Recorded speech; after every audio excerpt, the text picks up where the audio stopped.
আপোনালোক সকলোকে মোৰ অন্য এটি ভিডিঅ'লৈ স্বাগতম।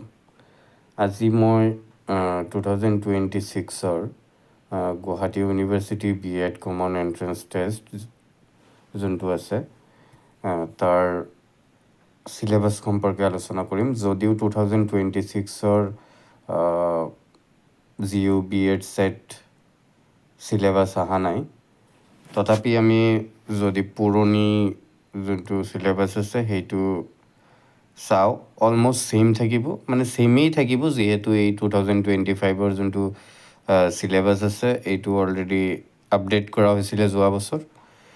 তো এই বছৰো ছেইমেই থাকিব। আপোনালোকে এইমতে প্ৰিপাৰেশ্যন কণ্টিনিউ ৰাখক, একো চেঞ্জ নহয় বুলি মই ভাবোঁ। আৰু ইয়াত অলপ যোৱা 5 বছৰৰ যোনটো চিলেবাছ আছে তাতকৈ অলপ পৃথক হৈছিলে, মাৰ্কিং পেটাৰ্ণটো অলপ বেলেগ আছিলে। চ' আমি অলপ জেনেৰেল ইনফৰমেশ্যনবোৰ চাওঁ। Eligibility as per NCT norm, a candidate may be allowed to appear in the GU BEd set provided that she has passed the BA, BSc, BCom. মানে জেনেৰেলি এই BEd যোনটো এণ্ট্ৰেঞ্চ আছে এইটো দিবলৈ হ'লে আমাৰ বেচেলৰ ডিগ্ৰীটো কমপ্লিট হ'ব লাগিব। আইদাৰ BA, BSc বা BCom কমপ্লিট হ'ব লাগিব। তাৰপিছত দিছে or MA, MSc, MCom or equivalent degree program from a recognized board university with at least 50% marks or 45% marks SC, ST, OBC, PWD. তো MA, MSc, MCom বা equivalent আৰু বেলেগ degree যদি ৰিকগনাইজড ইউনিভাৰ্চিটিৰ পৰা আছে, তাত 50% জেনেৰেলৰ কাৰণে আৰু 45% বাকী কেটেগৰীৰ কাৰণে মানে কম্পালচৰি হয়। তাৰপিছত কিছুমান জেনেৰেল ইনফৰমেশ্যন যিবিলাক আমি জানিব লাগিব। Total question in the GU BEd set 2025 100 question থাকিব। ডিউৰেশ্যন থাকিব 2 hours। তাৰপিছত আমি চিলেবাছটো চাওঁ।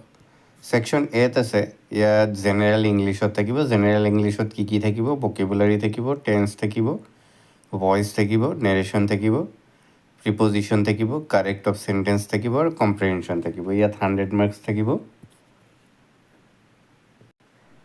তাৰপিছত থাকিব জেনেৰেল নলেজ, যোনটো বহুতেই ইম্পৰ্টেণ্ট হয় যিকোনো কম্পিটিটিভ এক্সামৰ কাৰণে। ইয়াত ইণ্ডিয়ান হিষ্ট্ৰী থাকিব, ইণ্ডিয়ান পলিটি থাকিব, জেনেৰেল ছায়েন্স থাকিব আৰু কাৰেণ্ট এফেয়াৰ্ছ থাকিব। ইয়াত 120 মাৰ্কছ থাকিব। আৰু এইবিলাক তোমালোকে NCERT যিবিলাক বুকছ আছে সেইবোৰত পাই যাবা। আৰু কাৰেণ্ট এফেয়াৰ্ছবোৰ একেবাৰে কাৰেণ্ট এফেয়াৰ্ছবোৰ একেবাৰে পুৰণি নাচাবা, নতুনকৈ যিবিলাক আছে সেইবিলাক চাবা।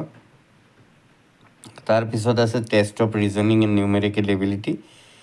নিউমেৰিকেল এবিলিটি বা টেষ্ট অফ ৰিজনিঙত 80 মাৰ্কছ থাকিব। আৰু ইয়াত আমাৰ মেথছৰ কুৱেশ্যনবোৰ থাকিব। 9-10 মেথছ যিবিলাক আছে, যেনেকুৱা আছে ট্ৰিগোনমেট্ৰিৰ অংকবোৰ আছে, তাৰপিছত আছে মিন মিডিয়ান মোড, এই ধৰণৰ অংকবোৰ থাকিব। তাৰপিছত আছে কাৰেণ্ট ইণ্ডিয়ান এডুকেশ্যন, কাৰেণ্ট যিবিলাক ইণ্ডিয়ান এডুকেশ্যন ইছ্যুজ আৰু পলিচিজ আছে সেইবোৰ থাকিব। 60 মাৰ্কছ আছে। নেশ্যনেল পলিচি অফ এডুকেশ্যন 2020, ইয়াৰ ওপৰত বহুত কুৱেশ্যন আহে। তোমালোকে জেনেৰেল যিবিলাক 2020 ৰিলেটেড প্ৰভিজনবিলাক আছে সেইবিলাক চাবা। এটা স্কুলত কেনেধৰণৰ ৰেচিঅ' থাকিব লাগিব, টিচাৰৰ ৰেচিঅ' থাকিব লাগিব, গ্ৰছ এনৰলমেণ্ট ৰেচিঅ'। তাৰপিছত আছে যিবিলাক ইছ্যুজ আছে নতুনকৈ ওলাইছে, যেনেকুৱা নিপুণ ভাৰত, তাৰপিছত মুঢাল, এই ধৰণৰ যিবিলাক ইছ্যুজ এণ্ড পলিচিজ আছে সেইবিলাক থাকিব। তাৰপিছত ইউনিভাৰ্চেলাইজেশ্যন অফ এলিমেণ্টাৰী এডুকেশ্যন, এইবিলাকৰ পৰা কুৱেশ্যন আহিব। Right to education act 2009, SSA আছে, সৰ্ব শিক্ষা অভিযান। SSA বৰ্তমান সমগ্ৰ শিক্ষা অভিযান বুলিও কোৱা হয়। চ' এই ধৰণৰ কুৱেশ্যনবোৰ তোমালোকে চাবা ছেকেণ্ডাৰী এডুকেশ্যন তাৰপিছত ৰাষ্ট্ৰীয় মাধ্যমিক শিক্ষা অভিযান ৰামছা ৰুচা এইবিলাক চাবা তাৰপিছত আছে এথিক্স এণ্ড টিচিং এপ্টিটিউড এইটো চিম্পলি আমি পেডাগজি বুলি ক'ব পাৰোঁ পেডাগজিৰ পৰা 40 মাৰ্কছ থাকিব চ' কুৱেশ্যনবোৰ অলপ মানে ক্ৰিটিকেলি প্ৰিপেয়াৰ কৰা হয় চ' আমি মানে কনচেপচুৱেল এটা আণ্ডাৰষ্টেণ্ডিং থাকিলে এইবিলাক কুৱেশ্যন এটেম্প কৰিব পাৰিম আৰু বিশেষকৈ আৰ্টছৰ ষ্টুডেণ্টবোৰক মই ক'ম যে টেষ্ট অফ ৰিজনিং আৰু নিউমেৰিকেল এবিলিটি যোনটো আছে আৰু লগতে 9-10ৰ যোনটো মেথছৰ বুক আছে এই মেথছৰ বুকৰ মেথছবোৰ চাবা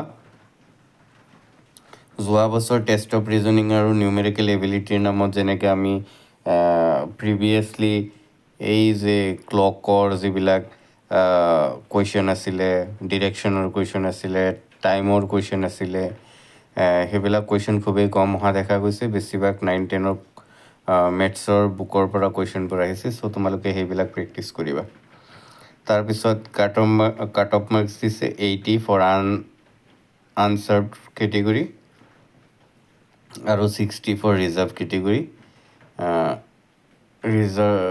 আনৰিজাৰ্ভ কেটেগৰীৰ কাৰণে 80 আৰু ৰিজাৰ্ভ কেটেগৰীৰ কাৰণে 60 তো তাৰপিছত আমি চাম চেণ্টাৰ বেছিভাগ যিবোৰ জেগাৰ পৰা ষ্টুডেণ্টে ফৰ্ম ফিল আপবোৰ কৰে তাৰে ওচৰৰে চেণ্টাৰবোৰত পৰে চেণ্টাৰবোৰ ষ্টিল আমি চাই লওঁ গুৱাহাটী আছে নগাঁও আছে বিশ্বনাথ চাৰিআলি আছে যোৰহাট আছে ধুবুৰী আছে ৰঙিয়া আছে মৰিগাঁও আছে তেজপুৰ আছে মঙলদৈ আছে পাঠশালা আছে বৰপেটা আছে ডিব্ৰুগড় আছে বঙাইগাঁও আছে নলবাৰী আছে গোৱালপাৰা আছে লখিমপুৰ আছে আৰু কিছুমান এডিশ্যনেল ডিটেইলছ দিয়া হৈছে চ' এডিশ্যনেল ডিটেইলছবোৰ আমি চাওঁ all question will be of MCQ type MCQ type কুৱেশ্যনবোৰ হ'ব 4টা অল্টাৰনেটিভছ থাকিব অল্টাৰনেটিভ চইচেছ থাকিব এটা শুদ্ধ হ'ব আৰু OMRবোৰ ইংলিছত থাকিব আৰু প্ৰতিটো শুদ্ধ উত্তৰৰ বিপৰীতে 4 মাৰ্ক থাকিব আৰু মানে ভুল হ'লে 1 মাৰ্কে কটা যাব আৰু যদি আনএটেম্পটেড কুৱেশ্যন থাকে যিবিলাক আমি এটেম্প কৰাই নাই সেইবোৰৰ পৰা কোনো ধৰণৰ নাম্বাৰ নাকাটে আৰু এইখিনি আৰু মেজৰ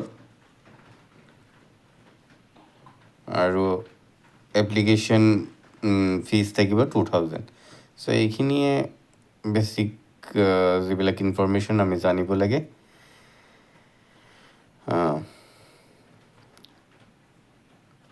চ' আপোনালোকে এই যে যোনটো চিলেবাছ আছে এই চিলেবাছটো মনত ৰাখিব মাৰ্কিং পেটাৰ্ণবোৰো মনত ৰাখিব কোনটোৰ পৰা কিমান মাৰ্কছ আহিছে